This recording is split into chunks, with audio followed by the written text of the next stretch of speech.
Vamos pegar o nosso boletim.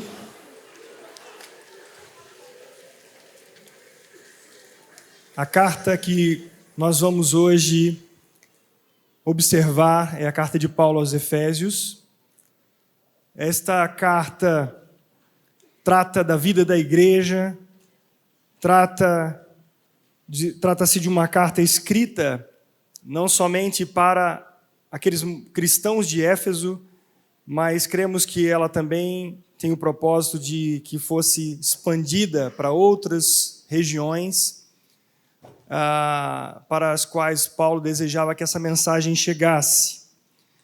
E assim como o livro de Atos descreve, Paulo ele está esperando ouvir de César se pronunciar sobre a sentença sobre ele, né? Ele está numa casa e ele escreve a carta aos Éfesos, aos Filipenses, aos Colossenses, e ele escreve também a carta de Filemão. Uma carta que vai tratar conosco sobre a vida da igreja, sobre a nova vida em Cristo, na perspectiva de uma vida centrada no Senhor, fluindo de Deus, uma perspectiva de uma vida diferente da vida centrada em si mesmo, que são das pessoas que não creem no Senhor Jesus. E especificamente, ele vai falar sobre a reunião do povo de Deus, os relacionamentos que envolvem essa reunião. E eu acredito que você já deva ter participado na sua vida de uma série de reuniões. Reuniões de família, reuniões de planejamento do trabalho, reuniões para tomar decisão. Enfim, vários tipos. Mas a reunião da eclésia, reunião do povo de Cristo, tanto chamado para fora, ao mesmo tempo enviado ao mundo, é totalmente diferente de qualquer outra reunião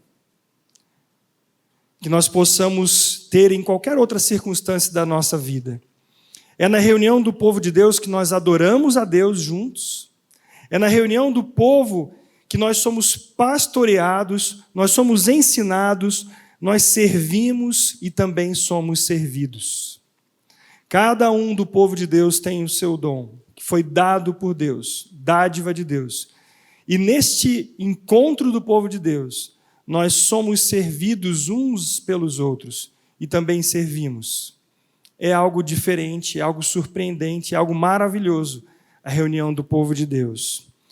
E nós agora vamos observar que tanto do ponto de vista de Deus, há uma simplicidade da reunião, quanto do nosso lado, há uma complexidade, principalmente quando nós queremos fazer da nossa maneira e não da maneira de Deus.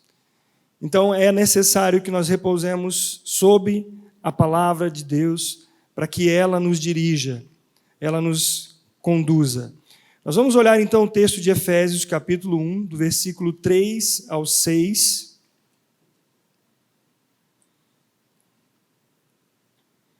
Que diz: Bendito o Deus e Pai de nosso Senhor Jesus Cristo. Vamos juntos. Bendito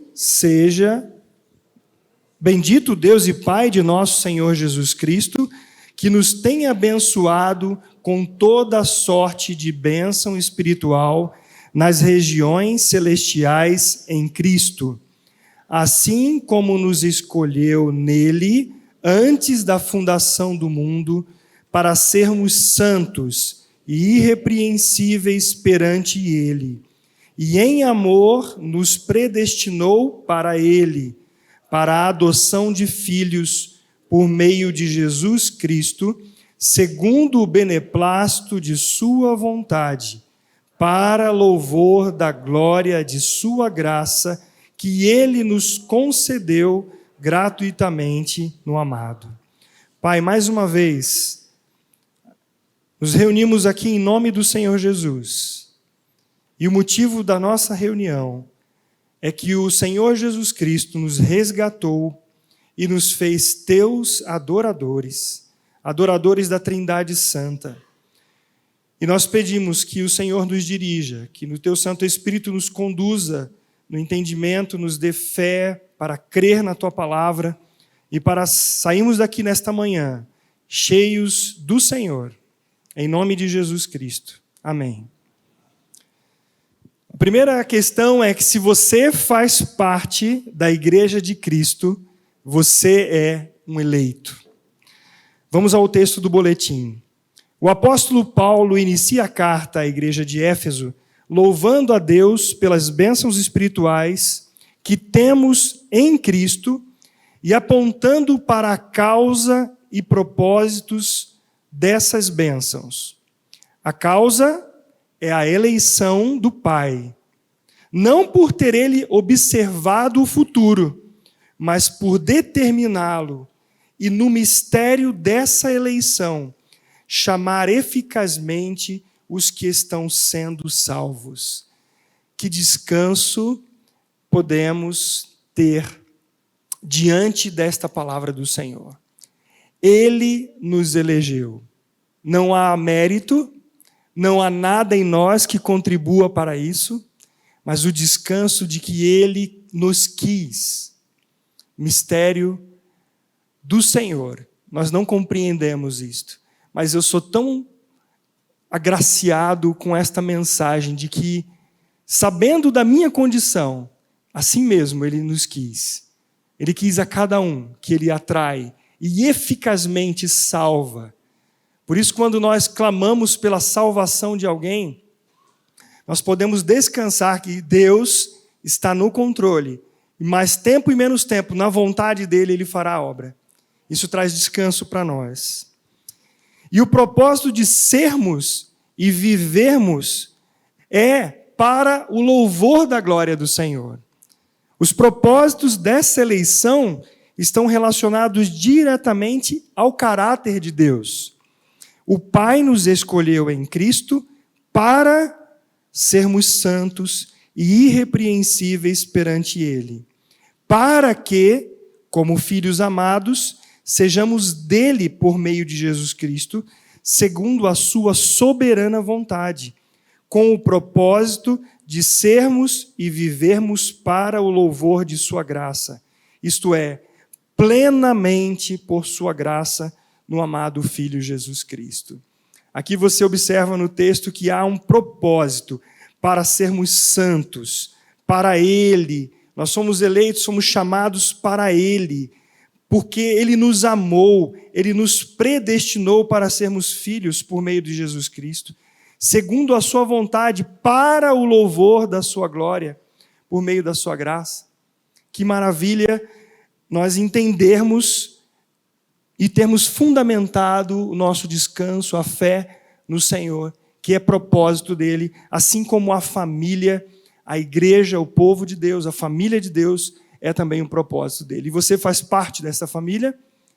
Se você crê no Senhor Jesus Cristo, se você crê que naquela morte, você também foi atraído naquilo levantar de Cristo na cruz. Você foi atraído. E você morreu juntamente com Ele. E na ressurreição você foi tornado um filho de Deus, uma nova criatura. Você é parte desta igreja. É importante, fundamental que você entenda, porque há implicações em sermos participantes, sermos integrantes da igreja do Senhor Jesus Cristo.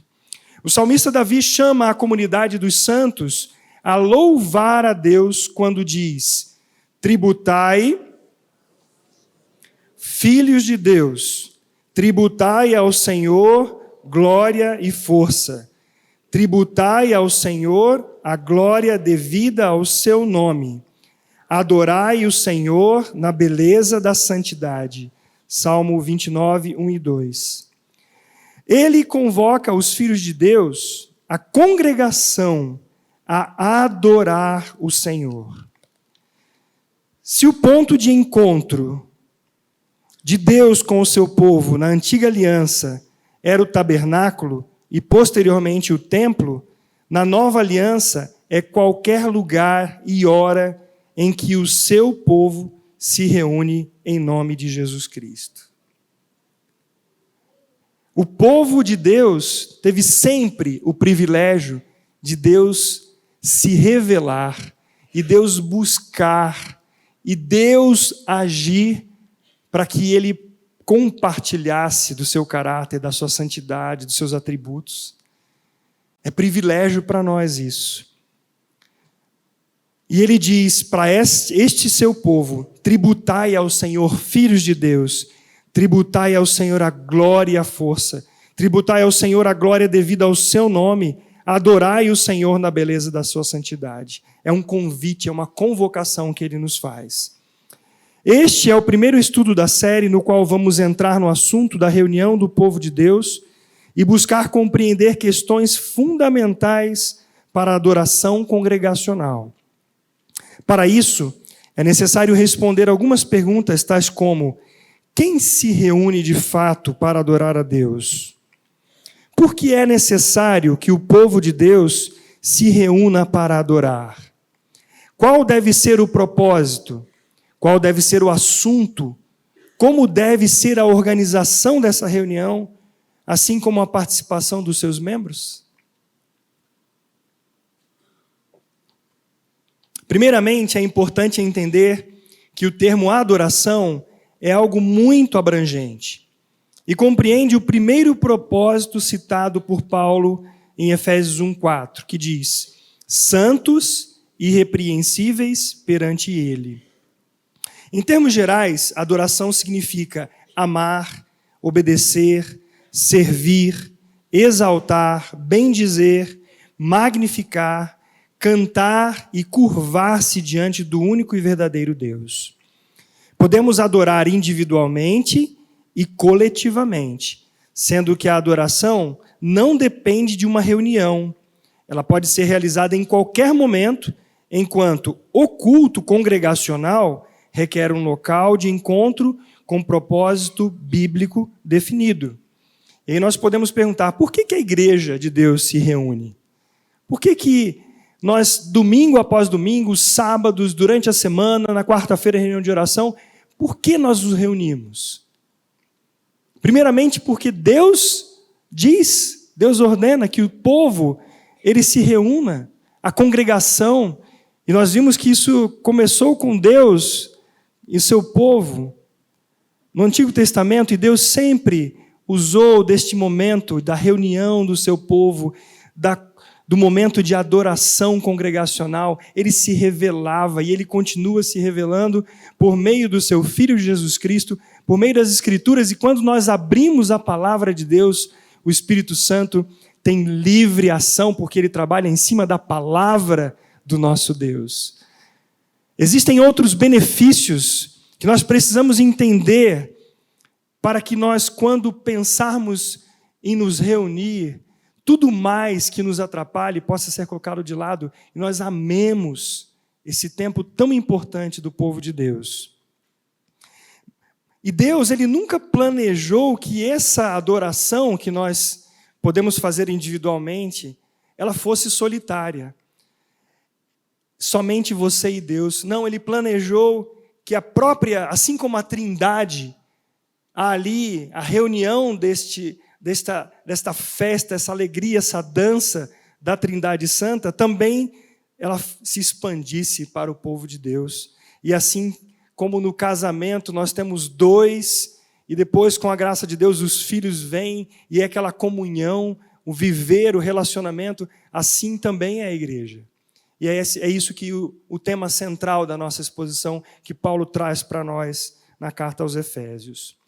Quando a igreja se reúne em nome de Jesus Cristo, há uma bênção maravilhosa, uma identificação coletiva com o propósito de dar ao Senhor a glória devido ao seu nome e desfrutar da bênção de sua presença singular em obediência às Escrituras. O Salmo 133 nos diz isso. Como é bom e agradável viverem unidos os irmãos. É como o óleo precioso sobre a cabeça, a qual desce para a barba de Arão, e desce para a gola de suas vestes. É como o orvalho do Hermon, que desce sobre os montes de Sião. Ali ordena o Senhor a sua bênção e a vida para sempre. O que a igreja fazia junto? O que a igreja, quando descrita em Atos, fazia juntos? perseverava na doutrina dos apóstolos, partir do pão, as orações. A igreja fazia desse momento um tempo de regozijo na presença do Senhor. Alegria, havia divisão, compartilhamento, havia também sofrimento junto, havia o testemunho do Evangelho juntos. E nós podemos olhar para as Escrituras que o Senhor ali fundamentou a igreja, dizendo: esta é a minha igreja, o meu povo, o meu sacerdócio santo, um povo que eu adquiri. E esse povo vai anunciar as virtudes do Pai que nos chamou das trevas para a sua maravilhosa luz. Você começa a compreender a dimensão que há do agir de Deus sobre a sua igreja, de tal maneira que esta eclésia, que é chamada para fora do mundo, também é enviada ao mundo. E para ser enviada ao mundo, ela precisa primeiro amadurecer neste convívio, no partir do pão da palavra de Deus, onde nós somos ensinados, onde aprendemos, onde servimos uns aos outros por causa da pessoa de Jesus Cristo. Por isso, esta bênção maravilhosa que o texto que nós lemos do Salmo 133 expressa como o óleo da unção derramado sobre Arão, o sacerdote. Ele compara como o orvalho do monte, que ao esquentar o tempo, aquele orvalho, ele descendo, ele vinha trazendo irrigação e trazendo vida para toda aquela região. E assim é a manifestação do nosso Senhor, a bênção dele para a vida da igreja. O autor da carta aos Hebreus nos admoesta. Hebreus 10, 25 diz: não deixemos de congregar-nos, como é costume de alguns. Antes, façamos admoestações, e tanto mais quando vedes que o dia se aproxima. No entanto, quem de fato se reúne para adorar a Deus? A questão principal da adoração congregacional não é o local, não é o estilo musical, ou se usamos instrumentos ou somente a voz.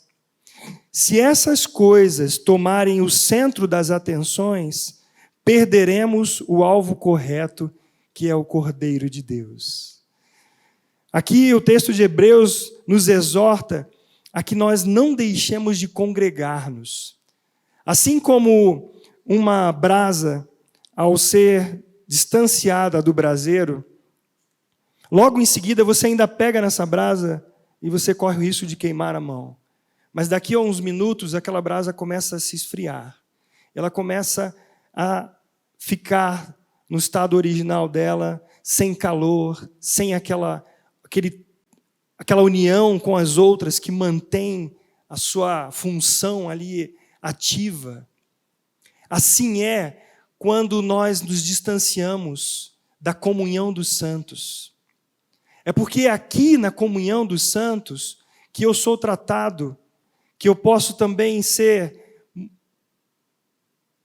um agente da graça de Deus na vida de outra pessoa, que eu posso ser parte da solução e não parte do problema. Mas até que isso aconteça, eu preciso ser tratado pelo Senhor. E a nossa caminhada é de tratamento até o último dia.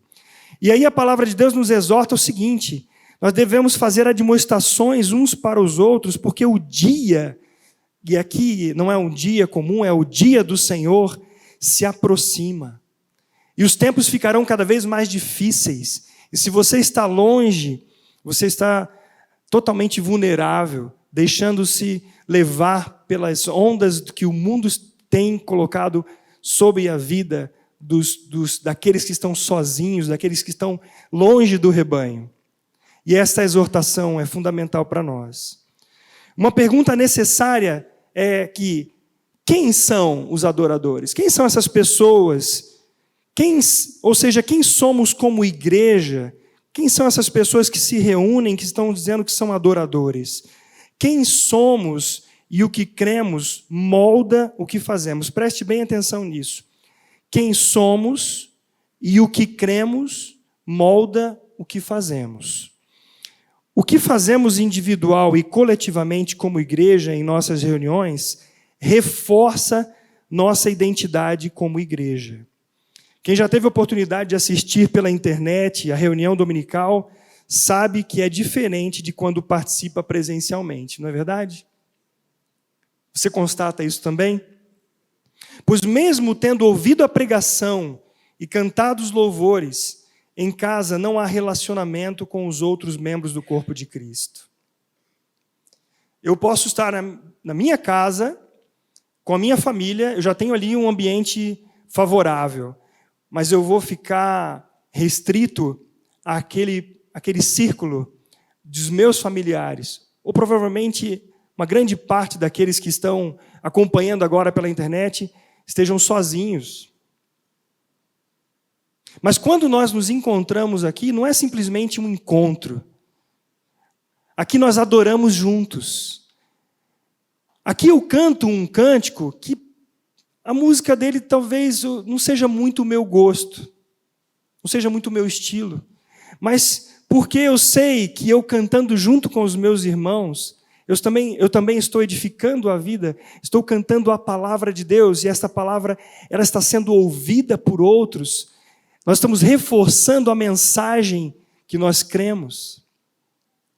Uma igreja que não tem um critério para a escolha das coisas que compõem a liturgia, não só a parte musical, mas tudo o que acontece, ela tende a se distanciar da verdadeira adoração para fazer coisas que agradam a si mesmos.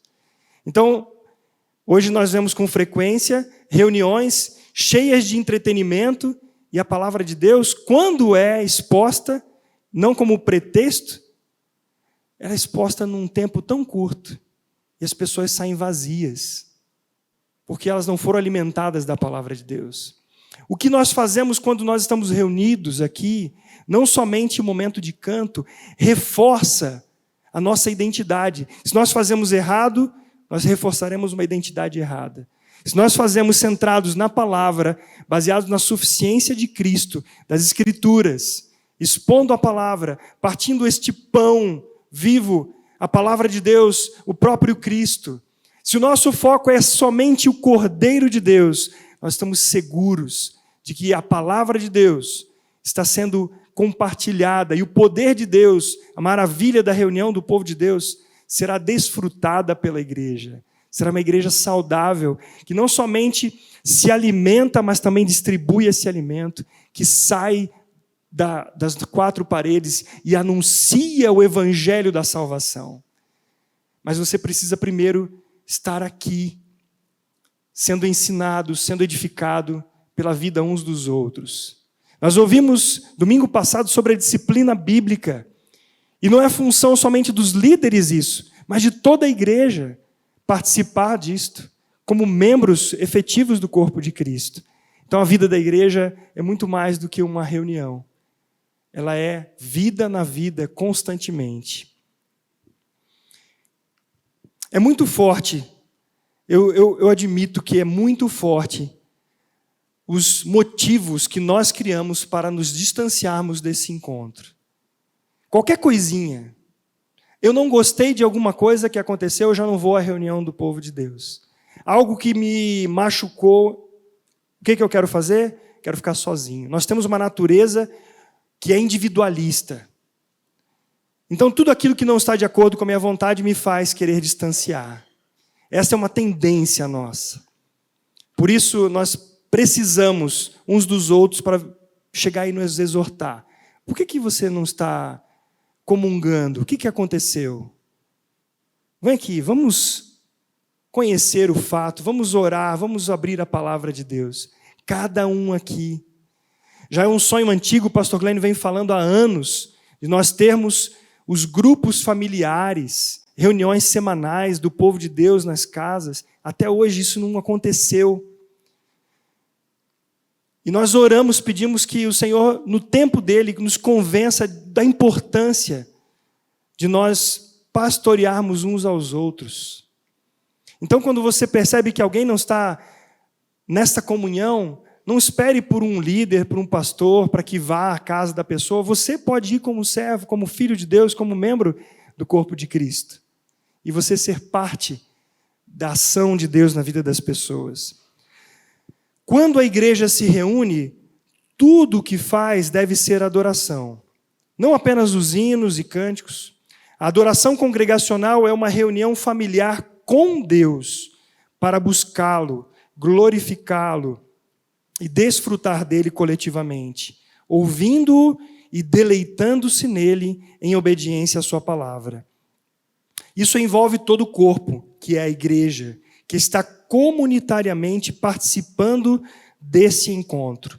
Por isso, é importante cada um de nós avaliar se é, de fato, um membro do corpo de Cristo ou um mero consumidor à procura de um produto. Isso faz toda a diferença. Eu fui à pesquisa sobre o que o consumidor do nosso tempo busca. O consumidor do nosso tempo, ligado a fazendo compras pela internet, sendo muito mais exigente, esse consumidor, nós mesmos, nós queremos tudo cada vez mais rápido, em alta qualidade, de preferência barato. Passou-se a entender que não é mais o que uma empresa ela tem a fornecer, e sim o que o consumidor deseja. E se uma pessoa vem à reunião do povo de Deus como consumidor, é isso, ele quer pragmatismo. Funcionou, é bom, me agradou, está tudo bem. Se não me agradou, eu vou procurar outro lugar. E é esse o motivo por que uma pessoa pega um celular e ela, vamos na PIB Londrina. E falou alguma coisa que eu não gostei. Deixa eu ir lá para a PIB de Cascavel. É melhor aqui, vou ouvir. É o consumo. As pessoas têm estado indispostas a serem exortadas pela palavra de Deus. Ao passo que, quando nós nos levantamos pela manhã para vir à reunião, deveria ser: Senhor, fala comigo nesta manhã. A palavra será pregada, fala ao meu coração. Eu preciso ser edificado por tua palavra, pela verdade. Às vezes a disposição não é essa. Deixa eu ver como será a reunião. Deixa eu ver se tudo o que acontecerá vai me agradar. É claro, é óbvio que a palavra de Deus, se ela não for pregada, nós temos que já, de cara, falar assim: não, aqui não está bom. Isso aqui não está certo. Mas se é a verdade da palavra de Deus, Senhor, por misericórdia, quebranta o meu coração. Fala ao meu coração, edifica a minha vida, santificado seja o teu nome na minha mente, santificado seja o teu nome na minha maneira de pensar e agir para a tua glória. Deus redimiu um povo para si e o constituiu reino de sacerdotes com o propósito sacerdotal de ser um povo adorador, consagrado ao Senhor. O texto de Êxodo 19:6 diz: vós me sereis reino de sacerdotes e nação santa. 1 Pedro 2:9 diz: vós, porém, sois raça eleita, sacerdócio real, nação santa, povo de propriedade exclusiva de Deus. E o próprio Jesus disse: edificarei a minha igreja. O Senhor diz isso. Vejam que não é só Antigo Testamento. O reino e sacerdote já estava predito lá no Antigo Testamento. Olha, eu quero uma nação que seja de um povo que me adore. E aqui nesta época, existiam os levitas, que tinham uma função não só de canto, de tocar os instrumentos, mas todas as funções que correlacionavam ali ao templo, antes ao tabernáculo e depois ao templo, como porteiros, como aqueles que sacrificavam os animais. Mas ali estava uma expressão de Deus, de que não somente eles, mas todo o povo de Israel fossem verdadeiros adoradores, verdadeiros sacerdotes diante de Deus, uma nação santa. E aí, referindo esse texto, Pedro traz para nós novamente essa lembrança. Olha, vocês são raça eleita, vocês são sacerdócio real, vocês são nação santa, Vocês são propriedade exclusiva de Deus. A vida de vocês é diferente daqueles que não creem no Senhor Jesus. A diferença está porque Cristo habita em vós, porque Ele é o cabeça da igreja. Lembram que disse Paulo à igreja de Corinto? Nós não vamos abrir esse texto, mas lá em capítulo 5, versículo 14 e 15, Paulo diz assim: porque o amor de Cristo nos constrange, julgando nós assim, um morreu por todos, logo todos morreram. E ele morreu por todos, para que os que vivem não vivam mais para si, mas vivam para aquele que por eles morreu e ressuscitou. A diferença, nós não vivemos mais para nós. E esse não viver para nós, mas para Cristo, ele permeia a vida da igreja. Você é membro do corpo de Cristo, então você tem isso para você, de você não viver mais para si ou não viver mais para mim.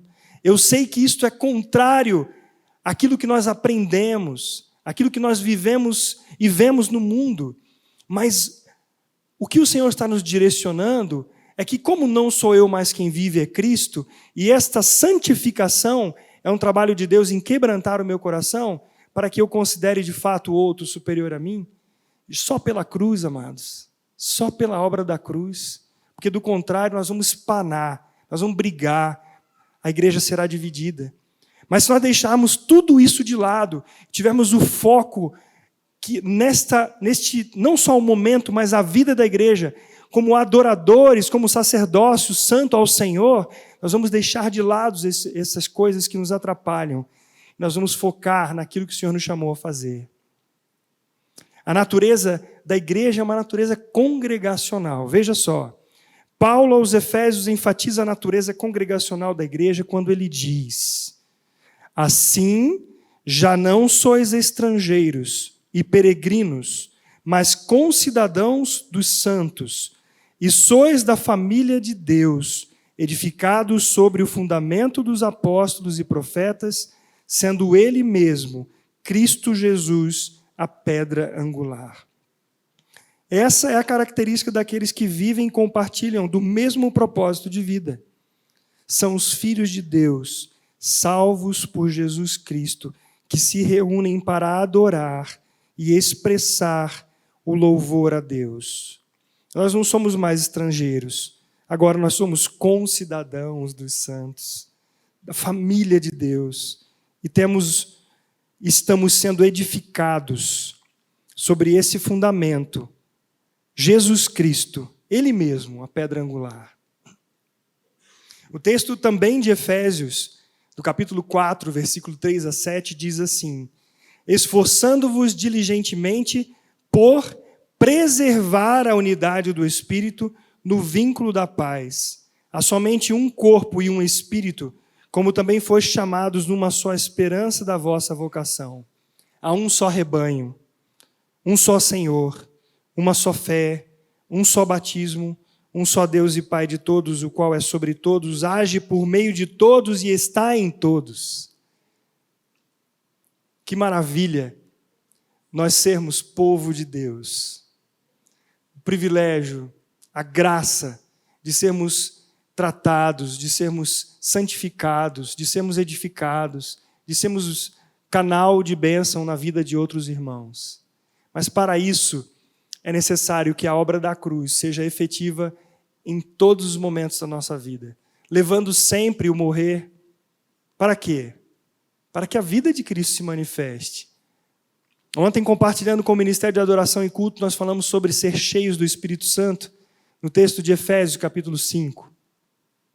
Aqui ele está tratando sobre relacionamentos, ele vai falar sobre a vida da igreja, quando a igreja se reúne e cantam salmos ao Senhor, cânticos e hinos e cânticos espirituais. E ele fala sobre o enchimento do Espírito.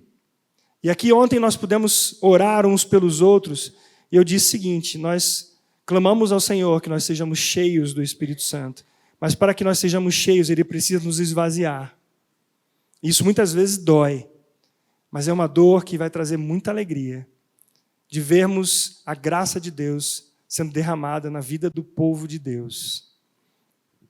O novo nascimento não somente nos dá um novo coração, mas também nos insere numa família, a Igreja de Cristo. Matt Merker, compositor do cântico Cristo Susterá, o original dele fala Cristo ajudará. Nós cantamos este hino aqui. Ele resume o termo igreja da seguinte forma: uma igreja local é uma assembleia de adoradores comprados com sangue, cheios do Espírito Santo, que edificam uns aos outros pela palavra de Deus e afirmam uns aos outros como cidadãos do reino de Cristo por meio das ordenanças, por meio da palavra de Deus, por meio do batismo, por meio da ceia, por meio deste tempo que a igreja congrega adorando ao Senhor.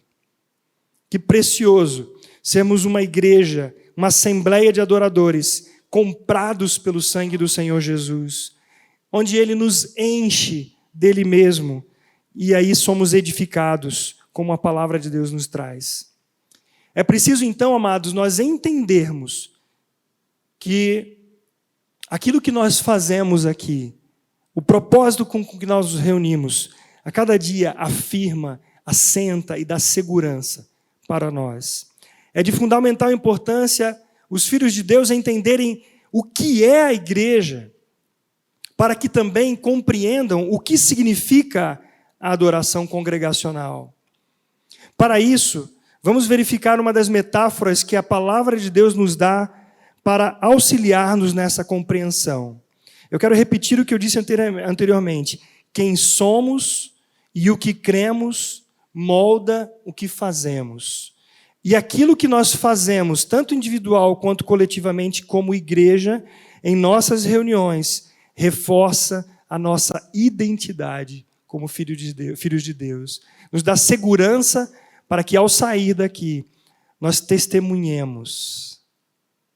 Eu não sei se você já teve essa experiência de você cantar a palavra de Deus enquanto anda na rua, cantar um cântico, cantar um hino, e quando você passa por alguém, você diminui o seu volume, aí quando passa a pessoa, você de novo começa a cantar. Eu não sei se você já teve a experiência de você andar orando, e ao passar por alguém, você diminuir o volume da sua voz. Já teve essa experiência? Por que nós fizemos isso? Será que eu estou seguro da minha identidade? Seguro de quem eu sou? Mesmo que eu seja politicamente incorreto? Mesmo que pessoas falem mal? Onde nós teremos, se não por meio da ministração da palavra de Deus, no conviver diário do povo de Deus, na igreja do Senhor, este reforço da pregação do Evangelho em nossas vidas? Você entende a importância do povo de Deus se reunir? Se você entende, é importante que você, a cada vez que a igreja se reúne, você fala assim, eu vou porque ali a bênção do Senhor é derramada, eu vou porque a palavra de Deus está sendo pregada, eu vou porque ali eu vejo meus irmãos e eu amo a igreja do Senhor Jesus. Eu quero cada vez mais ser edificado pela igreja, pelo povo de Deus. Eu quero ver Cristo na vida dos meus irmãos, assim como que eles vejam em minha vida também a pessoa do Senhor Jesus Cristo. O texto de 2 aos Coríntios, capítulo 3, do versículo 2 e 3, diz assim: Vós sois a nossa carta, estando já manifesto como carta de Cristo, produzida pelo nosso ministério, escrita não com tinta, mas pelo Espírito do Deus vivente, não em tábuas de pedras, mas em tábuas de carne, isto é, nos corações. A igreja de Cristo é uma carta a ser lida neste mundo, uma embaixada celestial na terra, com a missão de proclamar a mensagem de Deus aqui. E o que isso significa para o nosso entendimento quanto à adoração congregacional? Significa que a reunião de adoração da igreja não deve ter o propósito de atrair as pessoas com recursos mundanos, mas para bendizer a Deus e torná-lo conhecido por meio da graça de Deus. Um embaixador não fala de si, nem define a mensagem, mas é responsável por transmitir de forma clara e objetiva as diretrizes do governo do país ao qual pertence. Isso significa que a reunião do povo de Deus neste mundo deve estar pautada nas Escrituras e não segundo concepções pessoais, em obediência à palavra de Deus e não de acordo com um gosto pessoal obscuro, mas como uma candeia que ilumina. Vamos abrir as nossas Bíblias em Mateus, capítulo 5, versículo 15 e 16. Gostaria que lêssemos juntos esse texto. Mateus, Evangelho de Mateus, capítulo 5, versículo 15 e 16.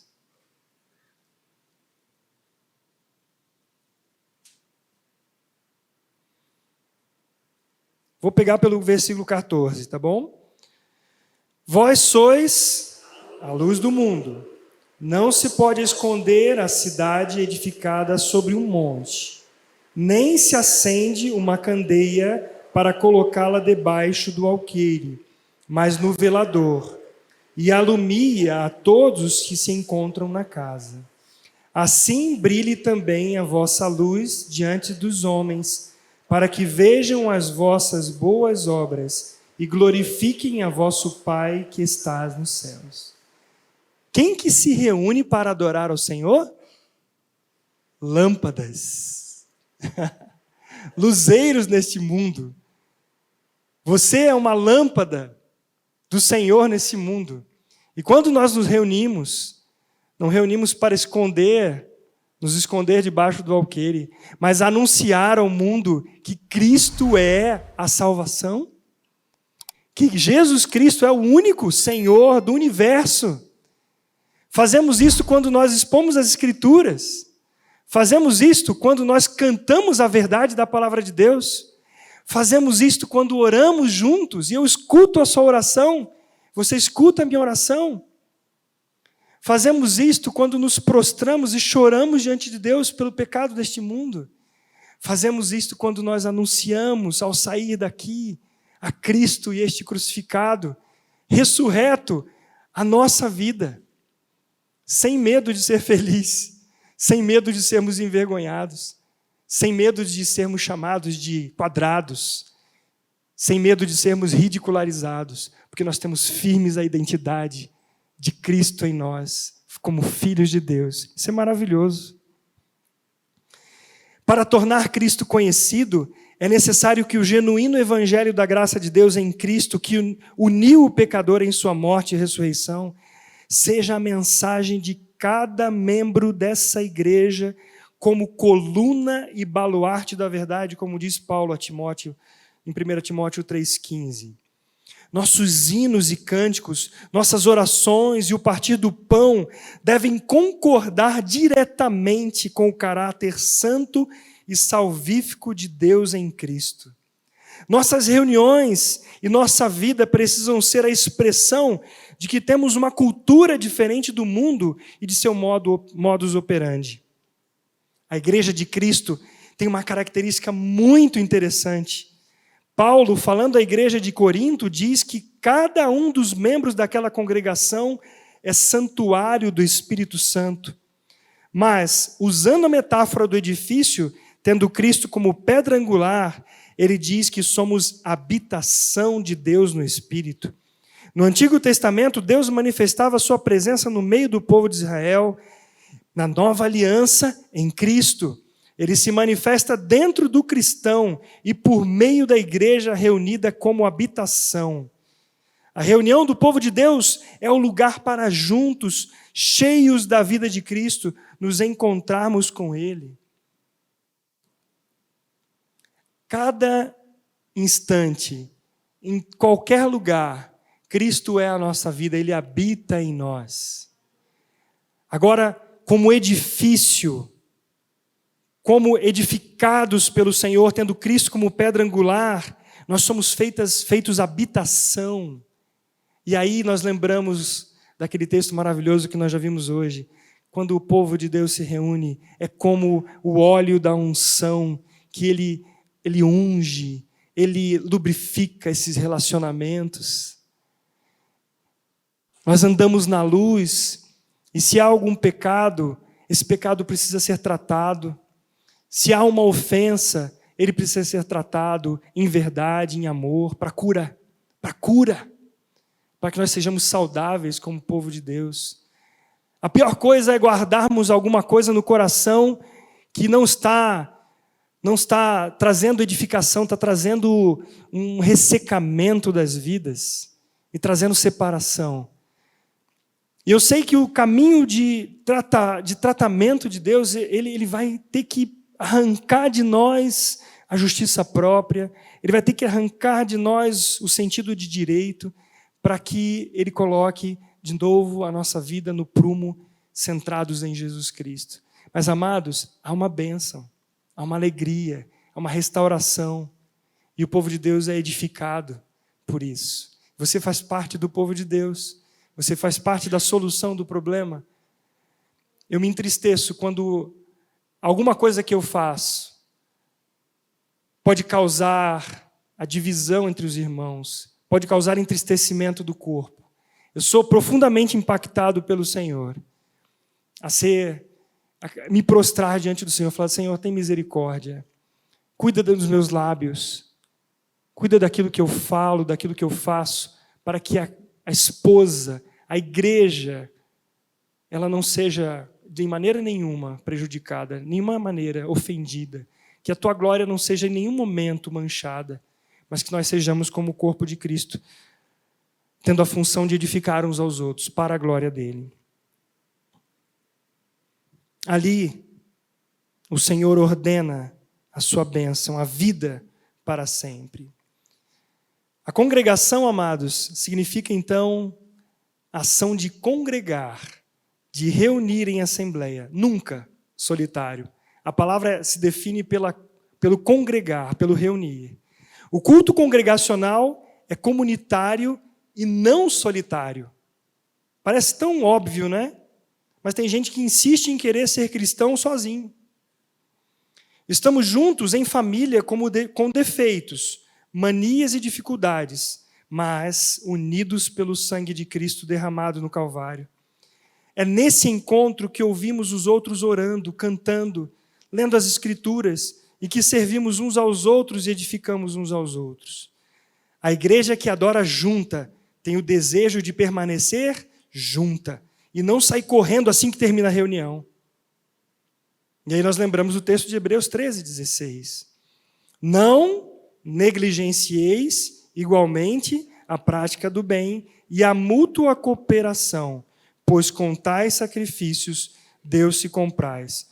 Eu espero que, depois de dizer isso para os irmãos, nós não tenhamos pessoas, a não ser que seja uma extrema necessidade, querendo ir logo embora. Aqui aos sábados, e eu tenho visto também aos domingos, termina a reunião, alguns já precisam ir, mas nós ficamos aqui, conversando, tendo comunhão. Quando o Senhor nos der a graça da construção de um local de reuniões lá na colina, aí nós vamos poder passar a noite juntos lá. Não vai precisar ir para casa depois do culto da manhã, a gente vai poder ficar junto, edificando no temor do Senhor.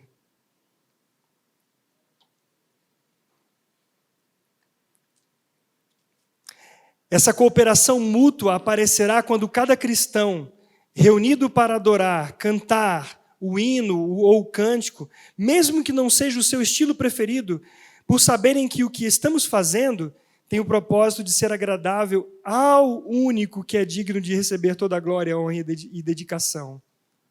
Somos convidados a nos assentar para um banquete que é oferecido, a palavra de Deus, por servos para servos, que como família, em resposta ao que receberam, servem e honram ao único Deus verdadeiro, o autor da vida. É assim um banquete. Eu quero chegar em casa e almoçar com a minha família. Se eu almoçar sozinho, eu vou almoçar, eu vou me alimentar, mas eu vou perder a alegria da comunhão. Então não dá para ficar sozinho. Não dá. O dia se aproxima, precisamos ficar juntos. Como disse Matt Merker, não vamos à igreja para adorar, Nós adoramos porque somos igreja. E a igreja de Cristo se reúne para que, unida, sirva e goze a graça de Deus. Quero convidar os irmãos a ficarmos em pé para lermos o último texto desta manhã.